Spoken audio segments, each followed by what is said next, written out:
ವಿಧಾನಮಂಡಲ ವಿಶೇಷ ಅಧಿವೇಶನದಲ್ಲಿ ಇವತ್ತು ಮತ್ತು ನಾಳೆ ಮನ್ರೇಗಾ ವರ್ಸಸ್ ವಿಬಿಜಿ ರಾಮ್ಜಿ ಸಂಗ್ರಾಮ ನಡೆಯುತ್ತೆ. ವಿಬಿಜಿ ರಾಮ್ಜಿ ಕಾಯ್ದೆಗೆ ವಿರೋಧಿಸಿ ಖಂಡನ ನಿರ್ಣಯಕ್ಕೆ ಕಾಂಗ್ರೆಸ್ ತಂತ್ರ ಮಾಡಿದೆ. ಆದರೆ ಇದಕ್ಕೆ ಟಕ್ಕರ್ ಕೊಡೋಕೆ ಪ್ರತಿಪಕ್ಷಗಳು ಸಜ್ಜಾಗಿವೆ. ಮನ್ರೇಗಾದಲ್ಲಿನ ಭ್ರಷ್ಟಾಚಾರ ಮತ್ತು ಸರ್ಕಾರದ ವೈಫಲ್ಯಗಳನ್ನು ಖಂಡಿಸಿ ಸದನದಲ್ಲಿ ಧರಣಿ ಮಾಡೋಕೆ ಬಿಜೆಪಿ ಸಜ್ಜಾಗಿದೆ. ಜೊತೆಗೆ ಅಬಕಾರಿ ಹಗರಣದಲ್ಲಿ ಸಚಿವ ಆರ್.ಬಿ. ತಿಮ್ಮಾಪುರ್ ರಾಜೀನಾಮೆಗೆ ಪಟ್ಟು ಹಿಡಿಯೋಕೆ ವಿಪಕ್ಷಗಳು ಪ್ರತಿತಂತ್ರ ರೂಪಿಸಿವೆ. ತಂತ್ರ ಪ್ರತಿತಂತ್ರದ ನಡುವೆ ಸದನದಲ್ಲಿ ಕೋಲಾಹಲ ಉಂಟಾಗೋ ಸಾಧ್ಯತೆ ಇದೆ. ರಾಜ್ಯಪಾಲರು ಜಂಟಿ ಅಧಿವೇಶನ ಭಾಷಣದ ಮೇಲಿನ ಚರ್ಚೆ ಬಳಿಕ ಸಿಎಂ ಸಿದ್ದರಾಮಯ್ಯ ಎರಡೂ ಸದನದಲ್ಲಿ ಮಾತಾಡಿದ್ದಾರೆ. ವರ್ಷದ ಮೊದಲ ಅಧಿವೇಶನದಲ್ಲಿ ಜಂಟಿ ಅಧಿವೇಶನ ಉದ್ದೇಶಿಸಿ ರಾಜ್ಯಪಾಲರು ಮಾತಾಡೋ ಬಗ್ಗೆ ಸಂವಿಧಾನದಲ್ಲಿದೆ. ಆರ್ಟಿಕಲ್ 163 ಪ್ರಕಾರ ರಾಜ್ಯ ಸರ್ಕಾರ ಸಿದ್ಧಪಡಿಸಿದ ಭಾಷಣ ಓದಬೇಕು. ಅದು ಸಂವಿಧಾನದ ಕರ್ತವ್ಯ. ಆದರೆ ಅವರು ಓದಲಿಲ್ಲ. ಭಾಷಣದಲ್ಲಿ 3 ವಾಕ್ಯ ಮಾತ್ರ ಓದಿದ್ರು. ಜೈ ಹಿಂದ್ ಜೈ ಕರ್ನಾಟಕ ಅಂತ ಭಾಷಣವನ್ನ ಮುಗಿಸ್ಬಿಟ್ಟಿದ್ದಾರೆ. ನಾವು ಜೈ ಸಂವಿಧಾನ ಅನ್ನೋದನ್ನು ಹೇಳಿದ್ವಿ, ಅದನ್ನ ಅವರು ಓದೇ ಇಲ್ಲ. ಅವತ್ತು ರಾಷ್ಟ್ರಗೀತೆ ಹಾಡೋ ಮೊದಲು ಆತುರವಾಗಿ ನಿರ್ಗಮಿಸಿದ್ರು. ಸಂವಿಧಾನದ ವಿರುದ್ಧ ನಡೆದಿದ್ದಾರೆ ಅನ್ನೋದು ನನ್ನ ಭಾವನೆ, ಸಂವಿಧಾನಕ್ಕೆ ದೊಡ್ಡ ಅಪಚಾರ ಮಾಡಿದ್ದಾರೆ ಅನ್ನೋದು ನನ್ನ ಭಾವನೆ ಅಂತ ಹೇಳಿದ್ದಾರೆ. ಇನ್ನು ಎರಡೂ ಸದನದಲ್ಲಿ ರಾಜ್ಯಪಾಲರ ನಡೆಯನ್ನ ಸಿಎಂ ಕಟುವಾಗಿ ಟೀಕೆ ಮಾಡಿದ್ರು. ವಿಧಾನ ಪರಿಷತ್ನಲ್ಲಿ ನಾಗರಾಜ್ ಯಾದವ್, ನಜೀರ್ ಅಹಮದ್, ಎನ್ ರವಿಕುಮಾರ್, ಭಾರತಿ ಶೆಟ್ಟಿ ನಡುವೆ ಟಾಕ್ ವಾರ್ ನಡೆದಿದೆ. ಸಿಎಂ ಜೊತೆ ಭಾರತಿ ಶೆಟ್ಟಿ ಮಾತಾಡೋ ವೇಳೆ ಗದ್ದಲ ನಡೆಯಿತು. ಸದನ ಮುಗಿತಾ ಇದ್ದಂತೆ ಸಿಎಂ ಬಳಿ ತೆರಳಿದ್ದ ಭಾರತಿ ಶೆಟ್ಟಿ ಮಂಗಳ ಮುಖಿಯರ ವಿಚಾರವಾಗಿ ಮಾತಾಡೋಕೆ ತೆರಳಿದ್ರು. ಈ ವೇಳೆ ಕಾಂಗ್ರೆಸ್ ಸದಸ್ಯರು ಹಾಗೂ ಭಾರತಿ ಶೆಟ್ಟಿ ನಡುವೆ ವಾರ್ ನಡೆದಿದೆ.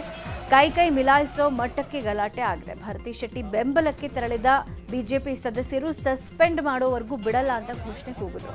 ಆ ಬಳಿಕ ಎಲ್ಲರನ್ನೂ ಕಾನೂನು ಸಚಿವರ ಎಚ್.ಕೆ. ಪಾಟೀಲ್ ಸಮಾಧಾನ ಮಾಡಿದ್ದಾರೆ. ಪರಿಷತ್ನಲ್ಲಿ ನಡೆದ ಗಲಾಟೆ ಬಗ್ಗೆ ಪರಿಷತ್ ವಿಪಕ್ಷ ನಾಯಕ ಛಲವಾದಿ ನಾರಾಯಣಸ್ವಾಮಿ ಪ್ರತಿಕ್ರಿಯೆ ಕೊಟ್ಟರು. ಮೇಲ್ಮನೆಯಲ್ಲಿ ಸಿಎಂ ಉತ್ತರ ಕೊಡ್ತಾ ಇದ್ರು. ಉತ್ತರ ಕೊಡೋ ಸಮಯದಲ್ಲಿ ಹಲವು ಸಂದರ್ಭಗಳಲ್ಲಿ ವಿಚಾರಗಳನ್ನ ಪ್ರಸ್ತಾಪ ಮಾಡಿದಾಗ ನಮಗೆ ಸಮಂಜಸ ಅಲ್ಲ ಅಂತ ಹೇಳಿದಾಗ ನಾವು ಪ್ರಶ್ನೆ ಮಾಡಿದ್ದೀವಿ. ಆಗ ಆಡಳಿತ ಪಕ್ಷದ ಸದಸ್ಯರು ನಮ್ಮ ಮೇಲೆ ಮುಗಿಬಿದ್ದಿದ್ದಾರೆ. ಕೇಂದ್ರ ಸರ್ಕಾರ ಹಣ ಕೊಡ್ತಾ ಇಲ್ಲ ಅಂತ ಕೇಳಿ, ಆದ್ರೆ ನಜೀರ್ ಅಹಮದ್ ಮೋದಿ ಅವರನ್ನ ದೇಶದ್ರೋಹಿ ಅಂತ ಹೇಳಿದ್ದಾರೆ. ಸುಮಾರು 10 ಬಾರಿ ದೇಶದ ಪ್ರಧಾನಿ ನಿಂದಿಸುವ ಕೆಲಸ ಮಾಡಿದ್ದಾರೆ. ಇದನ್ನ ವಿರೋಧಿಸಿ ನಾವು ಬಾವಿಗಿಳಿದು ಹೋರಾಟ ಮಾಡಿದ್ದೀವಿ. ಅವರನ್ನ ಸಸ್ಪೆಂಡ್ ಮಾಡಬೇಕು, ಸಸ್ಪೆಂಡ್ ಮಾಡೋವರೆಗೆ ನಾವು ಹಠ ಬಿಡಲ್ಲ ಅಂತ ಹೇಳಿದ್ರು. ಕೇರಳದಲ್ಲಿ ಆನೆ ದಾಳಿಗೆ ಸತ್ತವರಿಗೆ ಪರಿಹಾರ ಕೊಟ್ಟ ಬಗ್ಗೆ ವಿಧಾನ ಪರಿಷತ್ನಲ್ಲಿ ಸಿಟಿ ರವಿ ಪ್ರಸ್ತಾಪ ಮಾಡಿದ್ದಾರೆ. ಈ ನಡುವೆ ಅರಣ್ಯ ಸಚಿವ ಈಶ್ವರ್ ಖಂಡ್ರೆ ಮಧ್ಯಪ್ರವೇಶ ಮಾಡಿ ನಾವು ಕೇರಳದ ಆನೆ ದಾಳಿಗೆ ಪರಿಹಾರ ಕೊಟ್ಟಿಲ್ಲ ಅಂತ ಹೇಳಿದ್ರು. ಇನ್ನು ಜೊತೆಗೆ ಆನೆ ದಾಳಿಗೆ ಪರಿಹಾರ ಕೊಟ್ಟಿದ್ರೆ ರಾಜೀನಾಮೆ ಕೊಡ್ತೀನಿ ಅಂತ ಖಂಡ್ರೆ ಹೇಳಿದ್ದಾರೆ. ಈ ವೇಳೆ ಸಿಟಿ ರವಿ ಹಾಗೂ ಖಂಡ್ರೆ ನಡುವೆ ಮಾತಿನ ಚಕಮಕಿ ಉಂಟಾಯಿತು.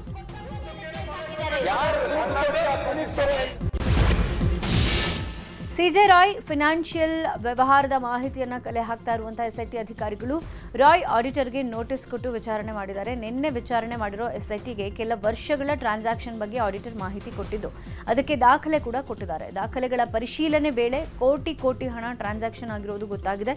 ಹೀಗಾಗಿ ಯಾವ್ಯಾವ ಪ್ರಾಜೆಕ್ಟ್ ಇಂದ ಎಷ್ಟೆಷ್ಟು ಹಣ ಬಂತು, ಯಾರಿಗೆಲ್ಲ ನಿವೇಶನ, ಫ್ಲಾಟ್ಗಳು ಸೇಲ್ ಆಗಿತ್ತು, ಎಲ್ಲದರ ಮಾಹಿತಿಯನ್ನು ಕಲೆ ಹಾಕ್ತಿದ್ದಾರೆ. ಸಿಜೆ ರಾಯ್ ಆತ್ಮಹತ್ಯೆಗೆ ಹನಿ ಟ್ರ್ಯಾಪ್ ಕೂಡ ಕಾರಣ ಇರಬಹುದು ಅಂತ ಚಂದ್ರಚೂಡ್ ವಿಡಿಯೋ ಬಿಟ್ಟಿದ್ದು ಸಾಕಷ್ಟು ವೈರಲ್ ಆಗಿತ್ತು. ಇದೀಗ ಚಕ್ರವರ್ತಿ ಚಂದ್ರಚೂಡ್ಗೆ ನೋಟಿಸ್ ಕೊಡೋಕೆ ಎಸ್ಐಟಿ ತಯಾರಾಗಿದೆ. ದೊಡ್ಡಬಳ್ಳಾಪುರದ ಫಾರ್ಮ್ ಹೌಸ್ನಲ್ಲಿ ನಟಿಯ ಜೊತೆಗೆ ಇದ್ರು. ಬಹುಶಃ ನಟಿಯಿಂದ ಹನಿ ಟ್ರ್ಯಾಪ್ ಆಗಿರಬಹುದು ಅಂತ ಹೇಳಿದ್ರು. ಜೊತೆಗೆ ನನ್ನ ಬಳಿಯೇ ಹನಿ ಟ್ರ್ಯಾಪ್ ಬಗ್ಗೆ ಹೇಳಿದ್ರು ಅಂತಾನೂ ವಿಡಿಯೋದಲ್ಲಿ ಹೇಳ್ಕೊಂಡಿದ್ರು. ದುಬೈನ ವ್ಯವಹಾರಗಳು ಸೂಸೈಡ್ಗೆ ಕಾರಣ ಇರಬಹುದು ಅಂತ ಕೂಡ ಹೇಳಿದ್ರು. ಹೀಗಾಗಿ ನಟಿಯ ಜೊತೆಗಿನ ಸಂಬಂಧದ ಬಗ್ಗೆ ಮಾಹಿತಿ ಕೊಡಬೇಕು ಅಂತ ಎಸ್ಐಟಿ ಅಧಿಕಾರಿಗಳು ನೋಟಿಸ್ ಕೊಡೋಕೆ ರೆಡಿಯಾಗಿದ್ದಾರೆ. ಬೆಳಗಾವಿಯ ವಂಟಮೂರಿಯಲ್ಲಿ ಮಹಿಳೆಯನ್ನ ವಿವಸ್ತ್ರಗೊಳಿಸಿ ಹಲ್ಲೆ ಮಾಡಿರೋ ಪ್ರಕರಣ ನಡೆದಿತ್ತು. 2023ರ ಡಿಸೆಂಬರ್ 11ರಂದು ಹಲ್ಲೆ ಮಾಡಲಾಗಿತ್ತು. ಘಟನೆಯ ಸಂಬಂಧ ಓರ್ವ ಬಾಲಾಪರಾಧಿ ಸೇರಿ ಒಟ್ಟು 13 ಜನರ ವಿರುದ್ಧ ಕೋರ್ಟ್ಗೆ ಚಾರ್ಜ್ ಶೀಟ್ ಸಲ್ಲಿಕೆಯಾಗಿತ್ತು. ಇನ್ನು ಇವತ್ತು ಪ್ರಕರಣದ ತೀರ್ಪು ಹೊರಬೀಳುತ್ತೆ. ಬೆಳಗಾವಿಯ 10ನೇ ಹೆಚ್ಚುವರಿ ಮತ್ತು ಜಿಲ್ಲಾ ಸತ್ರ ನ್ಯಾಯಾಲಯ ಇವತ್ತು ತೀರ್ಪು ಪ್ರಕಟ ಮಾಡುತ್ತೆ. ಪ್ರೀತಿಸಿದ ಯುವತಿಯೊಂದಿಗೆ ಯುವಕ ಮನೆ ಬಿಟ್ಟು ಪರಾರಿಯಾಗಿದ್ದಕ್ಕೆ ಯುವಕನ ತಾಯಿಯನ್ನ ವಿವಸ್ತ್ರಗೊಳಿಸಿ ವಿದ್ಯುತ್ ಕಂಬಕ್ಕೆ ಕಟ್ ಹಾಕಿ ಹಲ್ಲೆ ಮಾಡಲಾಗಿತ್ತು. ನಾಳೆ ಬೆಳಗ್ಗೆ 6 ಗಂಟೆಯಿಂದ ಫೆಬ್ರವರಿ 9ರ ರಾತ್ರಿ 10 ಗಂಟೆಯವರೆಗೂ ಬೆಂಗಳೂರಿನ ಅನೇಕ ಕಡೆ ವಿದ್ಯುತ್ ವ್ಯತ್ಯಯ ಆಗಲಿದೆ. 66/11 ಕೆವಿ HBR ಸ್ಟೇಷನ್ನಲ್ಲಿ ತುರ್ತು ನಿರ್ವಹಣಾ ಕೆಲಸಗಳನ್ನು ಮಾಡಬೇಕಾಗಿರೋ ಕಾರಣಕ್ಕೆ ವಿದ್ಯುತ್ ಕಟ್ ಆಗಲಿದೆ ಅಂತ ಬೆಸ್ಕಾಂ ಮಾಹಿತಿ ಕೊಟ್ಟಿದೆ. Divya, Shanti, Govindapura, Karle, Brindavan Nagar, Titan garage, Gandhinagar, Bhairavi apartments, Hegde Nagar, Chandrika soap factory, BMTC depot ಮತ್ತು ಸುತ್ತಮುತ್ತಲಿನ ಪ್ರದೇಶಗಳಲ್ಲಿ ಪವರ್ ಪ್ರಾಬ್ಲಮ್ ಆಗುತ್ತೆ ಅಂತ ಬೆಸ್ಕಾಂ ಮಾಹಿತಿ ಕೊಟ್ಟಿದೆ. ಬೆಂಗಳೂರು ಜಲಮಂಡಳಿ ತುರ್ತು ನಿರ್ವಹಣೆ ಕಾಮಗಾರಿ ಹಿನ್ನೆಲೆ ಫೆಬ್ರವರಿ 5, 6ರಂದು ಕಾವೇರಿ ನೀರು ಸರಬರಾಜಲ್ಲಿ ವ್ಯತ್ಯಯ ಉಂಟಾಗಲಿದೆ. ಈ ಬಗ್ಗೆ ಜಲಮಂಡಳಿ ಮಾಹಿತಿ ಕೊಟ್ಟಿದ್ದು, ತುರ್ತು ನಿರ್ವಹಣೆ ಕಾಮಗಾರಿ ಕೈಗೆತ್ತಿಕೊಳ್ತಾ ಇರುವಂತಹ ಹಿನ್ನೆಲೆ ಮಾಗಡಿ ರಸ್ತೆ, ಕದ್ರೇನಹಳ್ಳಿ, ಮಿನಾಜ್ ನಗರ, ಗಂಗಾಧರ್ ನಗರ, ಪ್ರಗತಿಪುರ, ಪದ್ಮನಾಭ ನಗರ, ಇಸ್ರೋ ಲೇಔಟ್, ಟೀಚರ್ಸ್ ಕಾಲೋನಿ ಸೇರಿದಂತೆ ಅನೇಕ ಏರಿಯಾಗಳಲ್ಲಿ ನೀರಿನ ವ್ಯತ್ಯಯ ಆಗುತ್ತೆ ಅಂತ ಜಲಮಂಡಳಿ ಅಧ್ಯಕ್ಷರಾದ ಡಾಕ್ಟರ್ ವಿ ರಾಮ್ ಪ್ರಸಾದ್ ಮನೋಹರ್ ಮಾಹಿತಿ ಕೊಟ್ಟಿದ್ದಾರೆ. ರೌಡಿ ಶೀಟರ್ ಬಿಕ್ಲು ಶಿವ ಕೊಲೆ ಪ್ರಕರಣಕ್ಕೆ ಸಂಬಂಧಪಟ್ಟಂತೆ 4 ಆರೋಪಿಗಳ ನಿರೀಕ್ಷಣಾ ಜಾಮೀನು ಅರ್ಜಿ ವಜಾ ಆಗಿದೆ. ಬೇಲ್ಗಾಗಿ A1 ಜಗದೀಶ್ ಅಲಿಯಾಸ್ ಜಗ್ಗಾ, ಕಿರಣ್, ವಿಮಲ್ ರಾಜ್, ಮದನ್ ಅರ್ಜಿ ಸಲ್ಲಿಸಿದ್ರು. ಅರ್ಜಿ ವಿಚಾರಣೆ ನಡೆಸಿದ ಜನಪ್ರತಿನಿಧಿಗಳ ಸ್ಪೆಷಲ್ ಕೋರ್ಟ್ ಅರ್ಜಿ ವಜಾಗೊಳಿಸಿದೆ. ಈ ಬಗ್ಗೆ ಅರ್ಜಿ ವಜಾ ಮಾಡಿ ನ್ಯಾಯಾಧೀಶ ಸಂತೋಷ್ ಗಜಾನನ್ ಭಟ್ ಆದೇಶ ಹೊರಡಿಸಿದ್ದಾರೆ. ಬೆಂಗಳೂರಿನ ಮೆಜೆಸ್ಟಿಕ್ನಲ್ಲಿ ಭಾರೀ ದುರಂತವೊಂದು ಕೂದಲೆಳೆ ಅಂತರದಲ್ಲಿ ತಪ್ಪಿದೆ. ಮೆಜೆಸ್ಟಿಕ್ ಬಳಿಯ ಅಮರ್ ಹೋಟೆಲ್ ನವೀಕರಣಕ್ಕೆ ಕಟ್ಟಿದ್ದ ಸಾರ್ವೆ ಮರ ಇದ್ದಕ್ಕಿದ್ದಂತೆ ಕುಸಿದು ಬಿದ್ದಿದೆ. ಈ ಅವಘಡದ ವೇಳೆ ಕಟ್ಟಡದ ಕೆಳಗೆ ನಿಂತಿದ್ದ 3 ಸಣ್ಣಪುಟ್ಟ ಗಾಯಗಳಾಗಿದ್ದು, ಬೈಕ್ಗೆ ಸ್ವಲ್ಪ ಹಾನಿಯಾಗಿದೆ. ಇನ್ನು ಸ್ಥಳಕ್ಕೆ ಭೇಟಿ ಕೊಟ್ಟ ಉಪ್ಪಾರಪೇಟೆ ಪೊಲೀಸರು ಪರಿಶೀಲನೆ ನಡೆಸಿದ್ದಾರೆ. ಬೆಂಗಳೂರು ದಕ್ಷಿಣ ಜಿಲ್ಲೆಯ ಚನ್ನಪಟ್ಟಣದ ತಿಟ್ಟಮಾರನಹಳ್ಳಿ ಬಳಿ ಡಿವೈಡರ್ಗೆ ಆಂಬ್ಯುಲೆನ್ಸ್ ಡಿಕ್ಕಿ ಹೊಡೆದಿದೆ. ಬೆಂಗಳೂರಿಂದ ಮಂಡ್ಯ ಕಡೆಗೆ ಆಂಬ್ಯುಲೆನ್ಸ್ ಹೋಗ್ತಾ ಇತ್ತು.